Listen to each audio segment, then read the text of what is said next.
The first thing Nadia Okonkwo heard was a child crying. That would have been fine. She had a child. Her daughter Remy was 7 years old and slept in the room directly above the kitchen. Children cry in the night. They have bad dreams. They call out for water or for comfort or for no reason at all.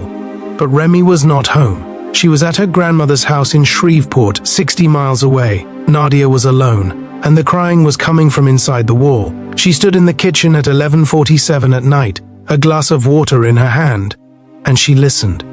The sound was low and wet. It rose and fell in a rhythm that felt almost deliberate, like something that understood what crying was supposed to sound like but had never actually done it. Then it stopped.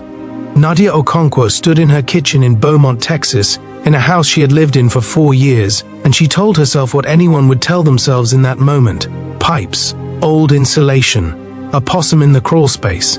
She told herself the story that kept the world from coming apart at the seams, set her glass down on the counter, and went to bed. She would not tell anyone what she heard that night, not for another 3 weeks. To understand what happened to the Okonkwo family, you have to go back to before the sounds started. You have to go back to when the house on Calder Lane was just a house. Nadia was 34 years old in the autumn of the year this story begins. She worked as a radiology technician at St. Elizabeth Hospital, a 12-minute drive from home. She had soft, careful hands and a habit of memorizing things. Her patients' names, their medication histories, the exact angle at which a particular imaging machine had to be tilted to capture the chest of a man with a narrow sternum. She was methodical. She was precise. She was not, by any standard measure, someone prone to imagination. Her husband, Dale, was an electrician. He was 41, large and quiet, with the specific kind of patience that comes from spending years doing work that requires absolute concentration. He could rewire a panel box in the dark. He had done it once, during a storm. He did not frighten easily. Their daughter Remy was, by all accounts, an ordinary 7-year-old who loved drawing horses and hated the smell of cut grass, and had recently decided that her favorite color was whatever color she had not yet named. She said this at dinner one night, and neither Nadia nor Dale entirely understood what she meant, but they wrote it down in the notebook they kept of things Remy said. They had bought the house on Calder Lane in the spring of the year prior. It was a 1960s ranch-style home. Single floor, 3 bedrooms, original hardwood under 30 years of linoleum in the kitchen. The walls were thick plaster over wood lath, the kind of construction they do not do anymore. Heavy, solid, the kind that absorbs sound the way water absorbs heat, slowly and completely. The house had been owned before them by a retired schoolteacher named Gerald Farm, who had lived there for 22 years and left it in reasonable condition when he moved to a memory care facility in Houston. Before Gerald, the records grew murkier. The title history showed 3 separate owners between 1969 and 1991, and before that, a period of about 4 years in which the property sat vacant. Why it sat vacant, the records did not say. Dale had noticed one thing during their walkthrough before closing. In the master bedroom, behind the headboard of Gerald's old bed, there was a section of plaster wall roughly 18 inches wide and 3 feet tall that looked newer than everything around it. A different shade of off-white, applied with less care than the surrounding surface. He asked the realtor about it. She said she didn't know. Probably a repair, probably water damage from a window seal. This was a reasonable explanation. Dale accepted it. Nadia accepted it. They moved in on a Saturday in March. Dale's brother helped with the furniture. Nadia made pulled pork in the slow cooker. They ate on the floor surrounded by boxes, and Remy fell asleep against Dale's arm before 9 o'clock, and it was, by every measurable standard, a good day. The first sound came 7 months later. Nadia heard the crying in the kitchen wall on a Wednesday night in October. She did not tell Dale. He was on a job in Port Arthur that week, a commercial retrofit that was running long, and she did not want to describe what she had heard over the phone, because describing it would make it real, and she needed it to not be real. She checked the crawlspace access panel in the hall closet the next morning before work. She shone a flashlight in. She saw joists and insulation and a gap where something had chewed through the vapor barrier, which could absolutely account for animal noises. She called a pest company. They came out on Friday, inspected the crawl space in the attic, found evidence of a previous rat problem that appeared to have been resolved, left a few precautionary bait stations, charged her $80, and told her the house looked clean. She almost believed that. Dale came home on Sunday. Nadia did not mention the sounds. Life resumed. Remy came back from her grandmother's and immediately began a detailed horse drawing that covered 3 sheets of paper and was, Nadia thought, genuinely extraordinary. The second sound came 11 days later. This time it was not crying. This time it was something that Nadia would later struggle to describe to the people who asked her. The investigators, the doctors, the journalist from the Beaumont Enterprise who wrote the piece that eventually got picked up by the National Wire. The best she could do was this. It sounded like a word, or the shape of a word, something with the cadence and stress of human speech, but stretched, elongated across several seconds the way a voice sounds on a tape being played too slowly. 1 syllable, maybe 2, coming from inside the wall in the hallway between the kitchen and the master bedroom. She heard it at 6:43 in the evening. She was walking from the kitchen with a dish towel in her hand. She stopped. The sound lasted approximately 3 seconds. Then silence. Remy was in her room. Dale was in the living room watching football. Nadia stood in the hallway for a long moment. Then she walked to the living room and sat down beside her husband and watched football and said nothing. What she felt in the weeks that followed is something she described in an interview conducted long after the events on Calder Lane were over, as a kind of cognitive doubling. She was simultaneously the person who knew something was wrong in that house, and the person who had every practical reason to believe she was mistaken. These 2 versions of herself existed side by side. They did not argue, they simply coexisted, uneasily, the way 2 people sharing a room can pretend the tension between them does not exist for only so long. She started keeping a log, not because she had any intention of showing it to anyone. She would have been mortified to show it to anyone, but because writing things down was the way she processed the world. Date, time, duration, location in the house, description of sound. She filled half a page in 3 weeks. October 29th, 9:12 p.m. hallway again, like the first time but shorter, maybe 2 seconds. Hard to place. Could be pipes. November 3rd, Remy's room, middle of the night, 2:40 a.m. Remy was asleep. Sound woke me, coming from the wall behind Remy's bookshelf. Rhythmic. 4 or 5 beats, then nothing. Not pipes. That last entry, not pipes, was underlined twice. November 8th, kitchen, 7:18 a.m. Dale in the shower, Remy at school. I was making coffee. The sound lasted at least 10 seconds. It was not an animal. It had, I don't know how to write this, it had intention. That's the only word I can find. It sounded like something meant to make that sound. November 8th was the day Nadia Okonkwo decided to tell her husband. She told him that night after Remy was in bed. She sat at the kitchen table with her log and she read it to him. She watched his face while she did it. Dale Okonkwo was not a man who showed fear easily. This was partly temperament, and partly a life spent working in environments that punished inattention. High voltage, confined spaces, the hard geometry of buildings that wanted to fall. He had trained himself to respond to strange things with assessment rather than alarm. But when Nadia read him the entry from Remy's room, not pipes, something moved behind his eyes, something he filed away and did not name. "Show me where," he said. Dale spent the better part of the following Saturday with a stethoscope pressed to the interior walls of the house. Not a medical stethoscope, a mechanic stethoscope, the kind used to diagnose engine noise, a tool he had owned for years and which was, in retrospect, precisely the wrong instrument for what he would find. He went room to room. He started in the kitchen, moved to the hallway, worked his way through the master bedroom, the bathroom, Remy's room. He pressed the probe to the plaster at intervals of about 18 inches, moving laterally, working upward from baseboard to ceiling. In 3 locations, the hallway, the kitchen wall near the back door, and the section of the master bedroom behind where Gerald Pham's headboard had stood. He heard something in the wall. It was not the sound of a rat. He had heard rats in walls before. It was not the sound of pipes. He knew that sound intimately, could have diagnosed a pressure problem from a copper expansion tick alone. It was not electrical hum or settling. or any of the dozen structural sounds a 60-year-old house produces as a matter of course.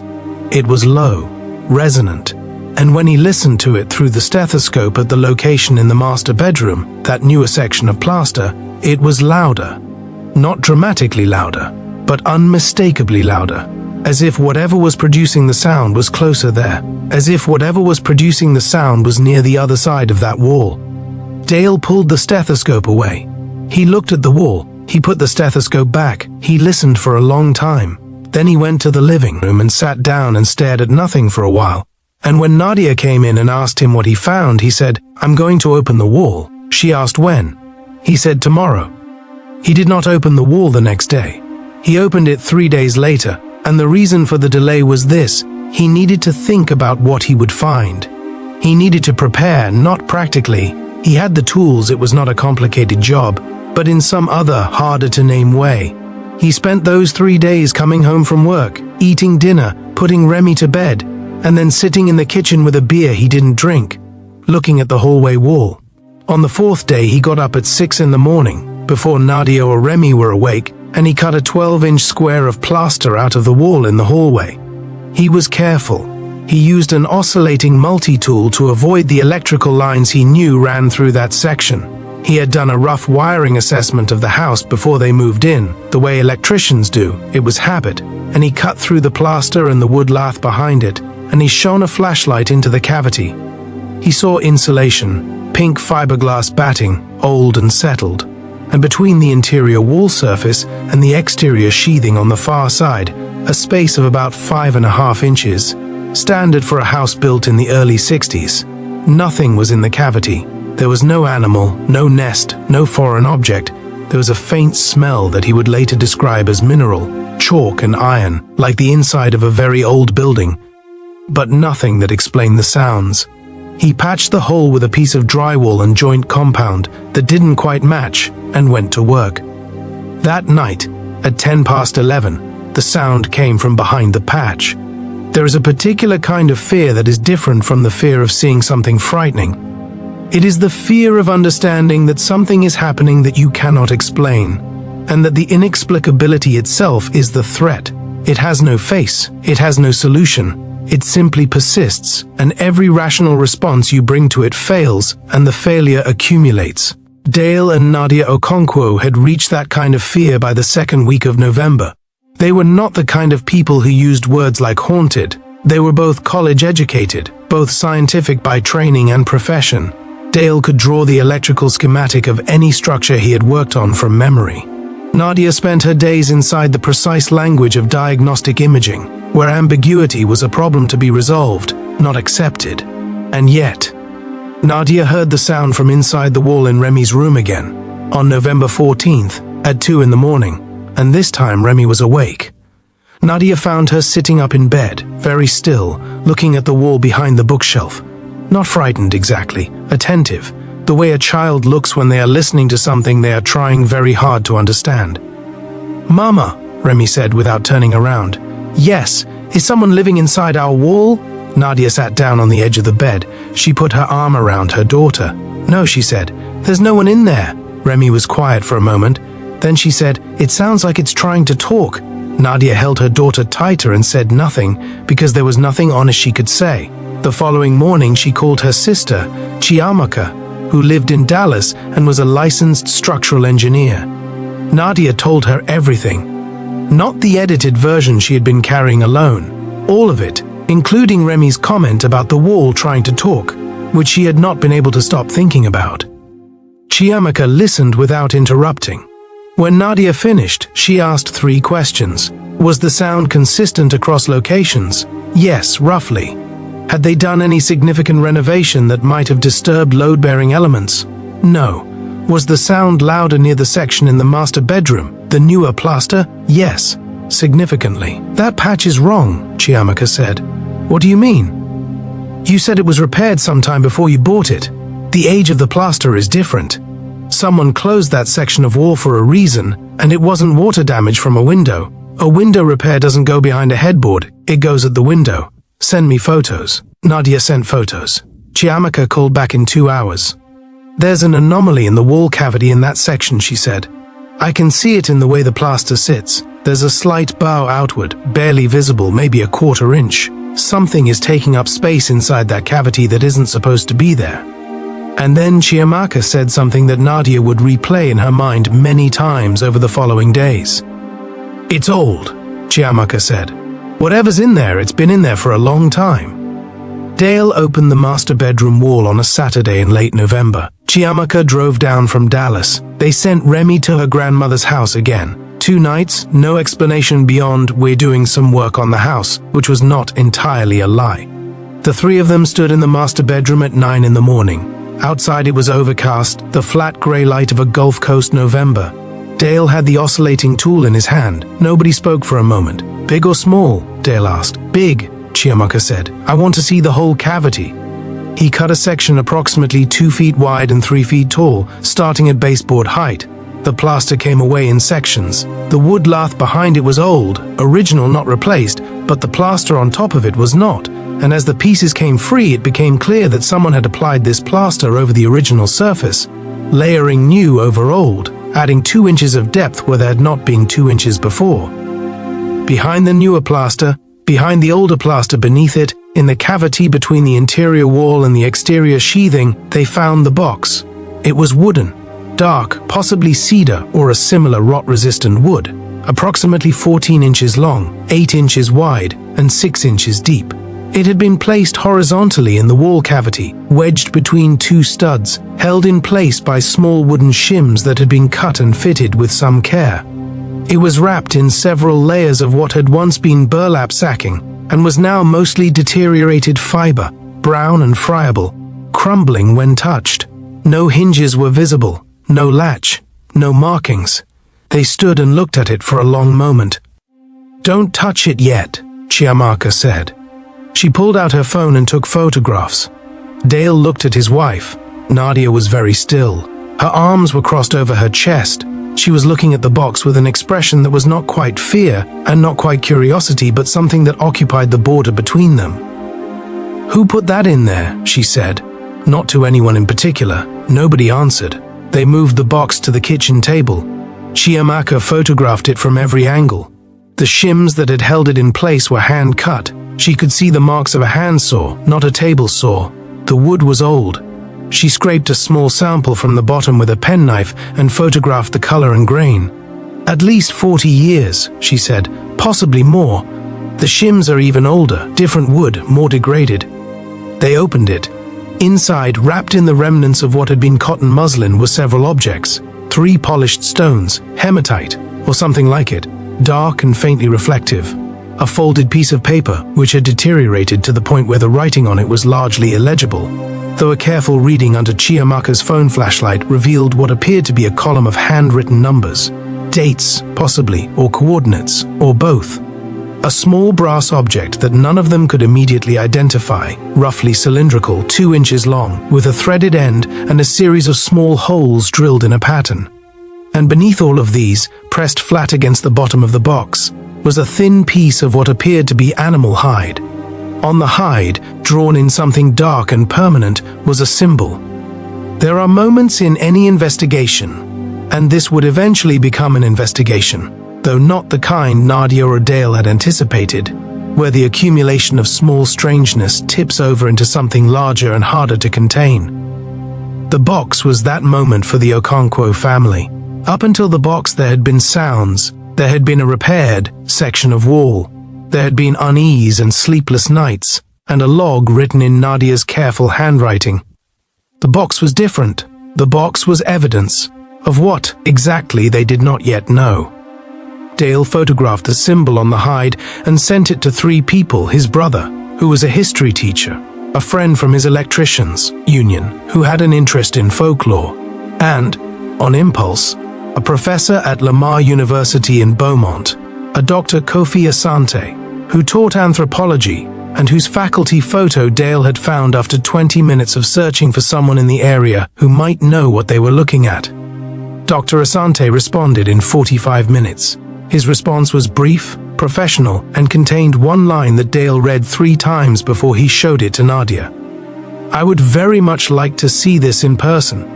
Can you tell me when this house was built?" And do you know anything about its history prior to the 1980s? Dr. Kofi Asante was 62 years old, originally from Accra, 30 years at Lamar.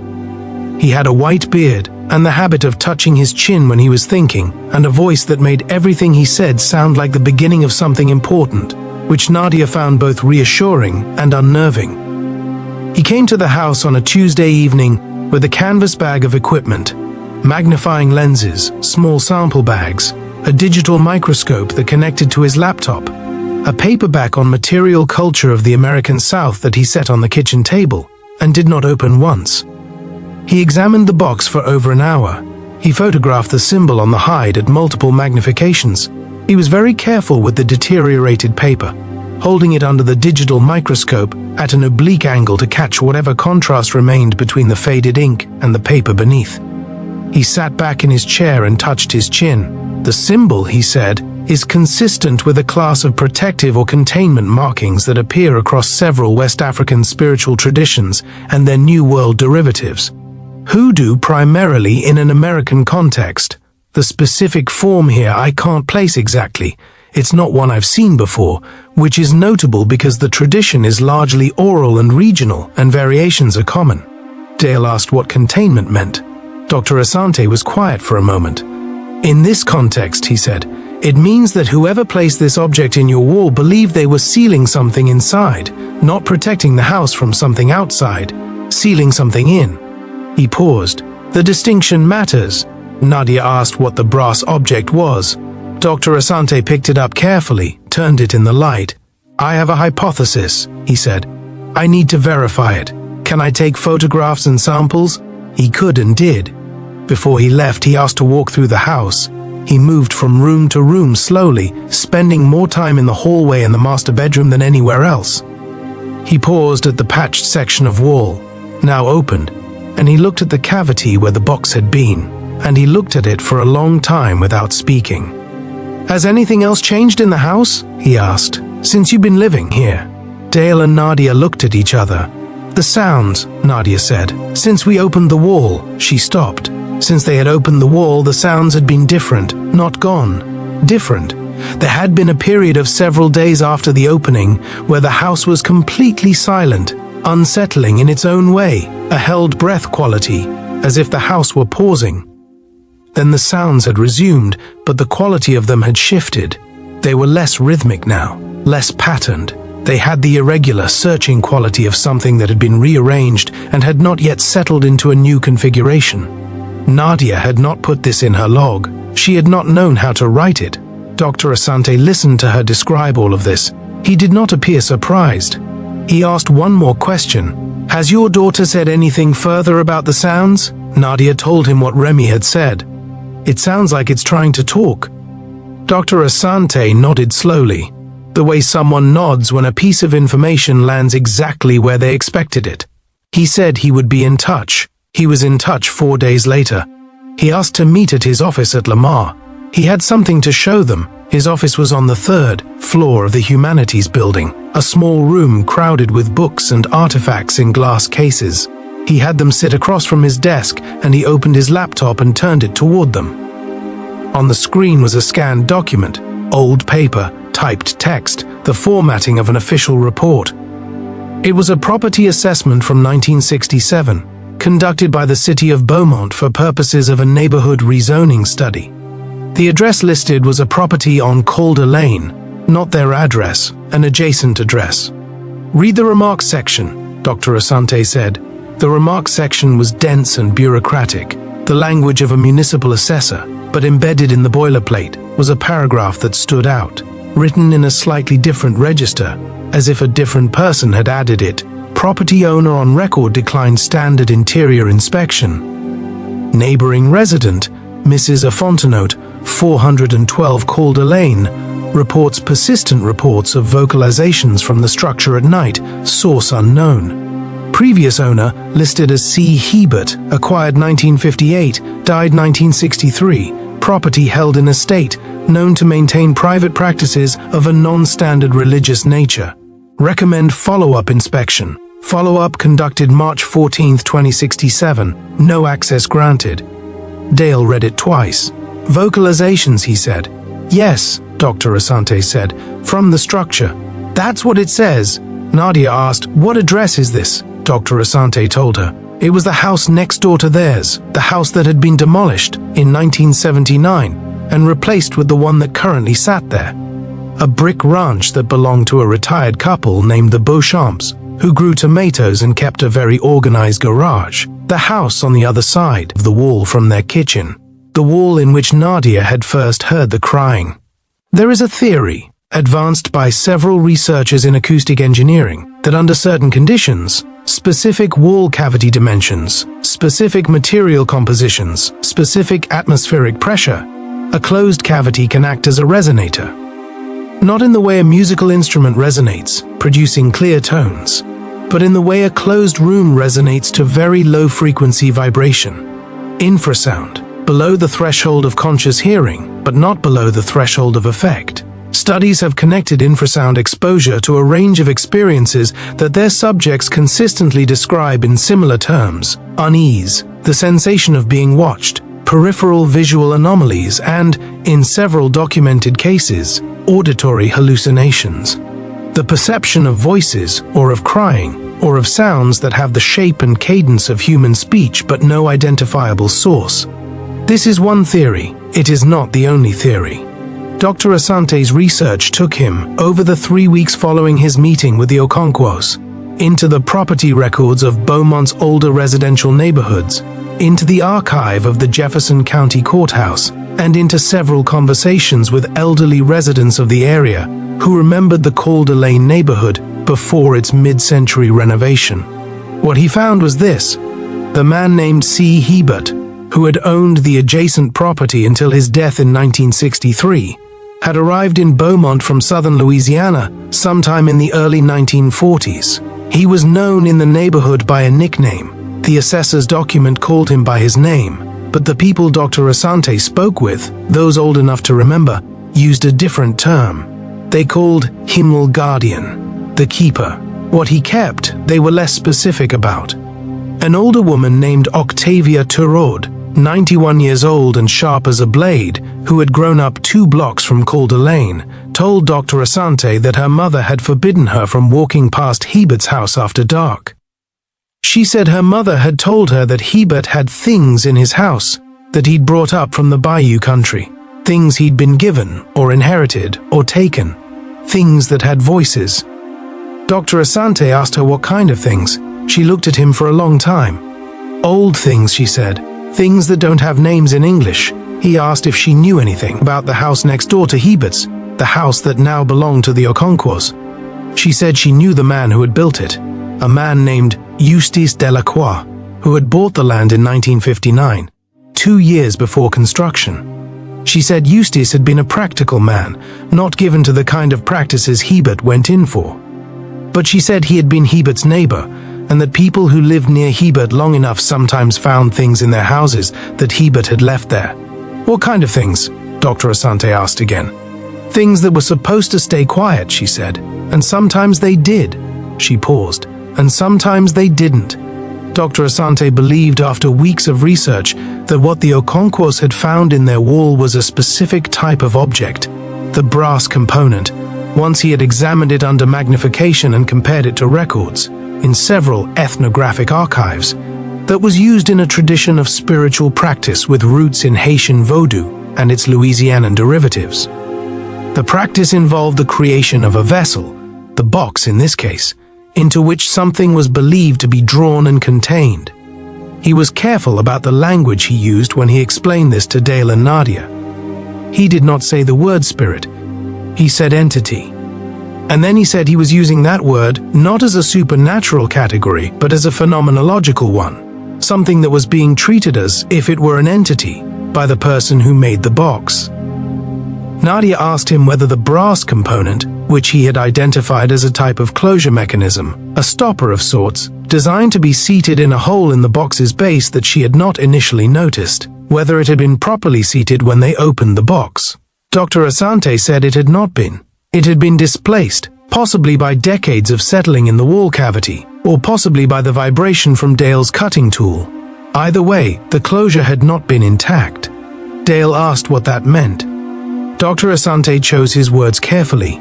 He said it meant that the vessel had been unsealed before they opened it, that the sounds Nadia had been logging, the sounds that had started 7 months after they moved in, had started not when they opened the wall but some time before. Possibly triggered by something subtle, vibration from a passing truck on Calder Lane, the expansion and contraction of the old house in a particularly cold autumn, some micro-movement in the plaster that had shifted the brass piece just enough. Something, in other words, had gotten out before they ever touched the wall. The silence went long between the three of them. Then Dale Okonkwo, who was not a man who frightened easily, asked Dr. Asante the question that had been in the room since he arrived. Is it still in the house? Dr. Asante's answer was honest, which is to say it was not satisfying. He said he didn't know. He said that the framework within which the box had been created, the belief system, the intent of the person who made it, operated according to its own logic, a logic he could describe academically but could not verify empirically. He said that in similar cases he had read about, the displacement of the vessel from its original location was significant. The positioning in the wall had been deliberate, oriented in a specific direction that he had since determined corresponded to a geographic alignment he was still researching. Moving the box to the kitchen table had disrupted that orientation. He said there were people, practitioners, who would know better than he did what to do. He could give them names if they wanted. The practitioner who came to the house on Calder Lane 3 days before Christmas was a woman named Seraphine DuPont, 67 years old, from Lake Charles, Louisiana. She arrived in a white Buick LeSabre at 2 in the afternoon, and she was the least remarkable-looking person Nadia had ever met. Small and round, in a pale blue coat, with reading glasses on a beaded chain, and the kind of organized, slightly impatient manner of someone who has a long list of things to do today, and this is one of them.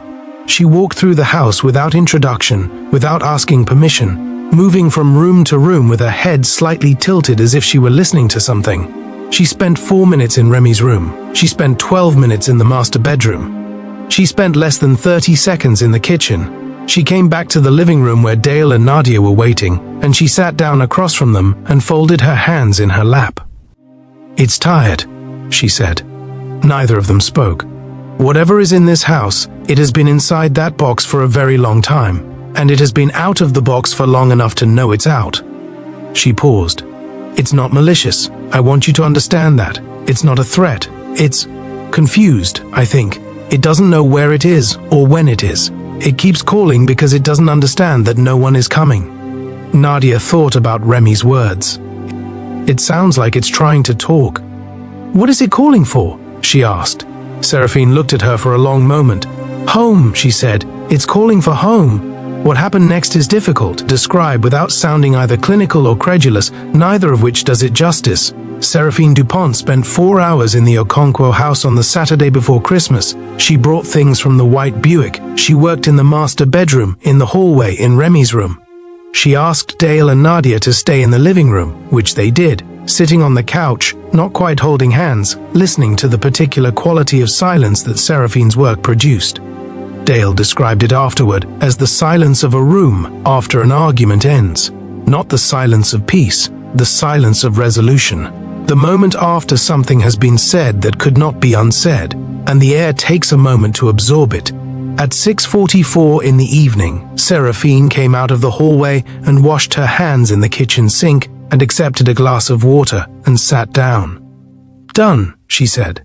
Nadia asked what that meant. Seraphine said it meant that the entity, she used Dr. Asante's word, Nadia noticed, or perhaps it was just the right word, had been returned to a state of rest. Not contained again, not imprisoned, returned. She used a Creole phrase that Nadia didn't know, and then translated it, approximately, a scent back to the water. She said the box should be disposed of, not thrown away, disposed of. She gave them instructions, specific, procedural, unglamorous instructions. It was, Nadia thought, the most practical conversation about the supernatural she had ever had, which was also the only such conversation she had ever had. Before Seraphine left, she paused in the doorway and looked back. "The child," she said. "Your daughter, she heard it clearly?" Nadia said yes. Seraphine nodded without surprise and without alarm. "Some people hear it clearly," she said. "It doesn't mean anything's wrong with her. It means she was listening." She paused. "Most people are very bad at listening." She got in the white Buick and drove back to Lake Charles. In the days after Seraphine's visit, the house on Calder Lane was quiet. Not the held breath quiet of before, not the absence of something waiting to resume. Quiet in the way that a house should be quiet. The kind of quiet that is just the world at rest. Nadia kept her log for 2 more weeks. Then she closed it. Dale patched the opening in the master bedroom wall. He matched the plaster color more carefully this time. The patch was almost invisible. Remy came home from her grandmother's and completed her horse drawing and declared that her favorite color was, that week, the color of the sky right before it decides whether to rain. She did not ask again about the wall. The Okonkwo's stayed in the house on Calder Lane.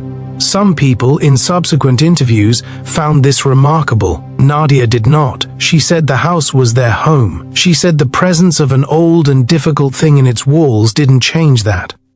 She said most houses, if you looked inside their walls, would tell you something you weren't prepared to hear. Dale said less about it, as was his way. But he said this.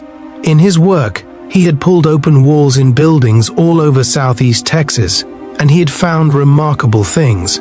Newspaper from 1943, a child's shoe, a bottle of whiskey, a photograph of a woman he would never identify, a small collection of coins from 5 countries and 3 centuries. He had found the accumulated debris of all the lives that had moved through those structures and left pieces of themselves behind. He said that what he had found in the wall on Calder Lane was no different, at its core. Something had been left, something had remained, and when they found it, they had to decide what to do with it. That was not strange, he said. That was just what it meant to live somewhere. Dr. Kofi Asante published a paper in 2019 in a regional journal of American folk studies, examining the cultural and material history of spiritual objects embedded in domestic architecture in the Gulf Coast region from the late 19th through the mid to 20th century. The paper described, without identifying them by name, the case of a family in southeast Texas who had discovered such an object in their home. The paper was careful and rigorous. It did not assert the supernatural. It examined the practice and its context, the belief systems that animated it, the way those beliefs traveled north from Louisiana with the people who held them, adapted and mutated as they settled into new environments, persisted long after the people themselves were gone. The paper included a line in its closing section that Nadia, when Dale showed it to her, read several times. Asante wrote, "The voices these objects were believed to contain were not understood by those who created them as malevolent. They were understood as resident, as presences that needed to be housed, tended, and eventually, if all went well, released. The failure, if it can be called that, was never in the containment itself, but in the silence that followed. In the absence of those who knew what they had inherited. In the untended thing, left alone in the dark, calling for someone who no longer came." The journalist from the Beaumont Enterprise wrote her piece in 2020. It ran under a headline she hadn't chosen. They never choose the headline. But the piece itself was good, careful. It named no one by name and changed the address. Nadia read it once and set it aside. What she remembered most long after was not the sounds themselves, though they stayed with her in the way that deeply particular sensory experiences stay with you, attached to nothing, floating up at odd moments. What she remembered most was the night she sat on the edge of Remy's bed, her daughter pressed against her side, both of them looking at the wall in the dark. She had told Remy there was no one in the wall. She had not, she later thought, been entirely right about that. Not wrong either, just imprecise, in the way that most reassurances are imprecise, in the way that we reach for the comfortable version of the truth when the full version is more than we are ready to carry. "There is someone in the wall," she might have said, or something.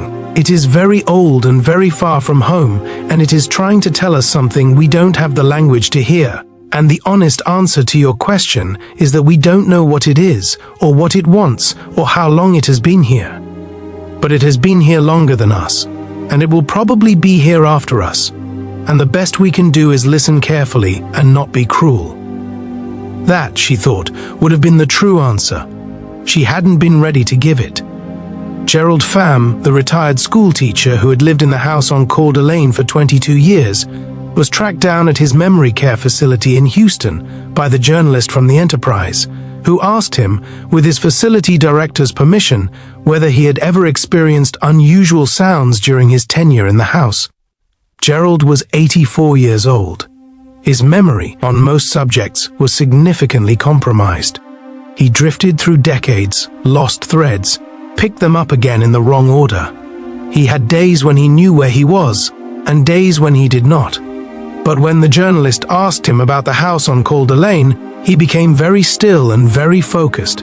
In his eyes was something that was, by the journalist's later account, unmistakably lucid. He said, "I could always hear it in the winters. When the house got cold and the walls contracted, I could hear it behind the wall in the bedroom. I didn't know what it was. I didn't want to know." He paused. "I should have opened the wall," he said. "I should have looked." He was quiet for a moment. The journalist waited. "You can't help what you don't understand," Gerald said. "And you can't understand what you won't look at." He turned back toward the window. The conversation, such as it was over. The last thing Nadia Okonkwo put in her log, the final entry written on a cold Tuesday in January, was not a sound. It was the absence of one, just the date, the time, and 3 words. "The house is quiet." Below that, after a space, she had written something else. Not a log entry. More like a note to herself. The kind you write when you're trying to hold on to an understanding before it slips back into ordinary life and ordinary certainty. Something was here for a long time. It lived in the wall and no one knew it was there. And no one came for it, and it called and called into the dark of the house and nobody heard. And then we heard. And it wasn't a comfort. Hearing it was the most frightening thing I've ever experienced.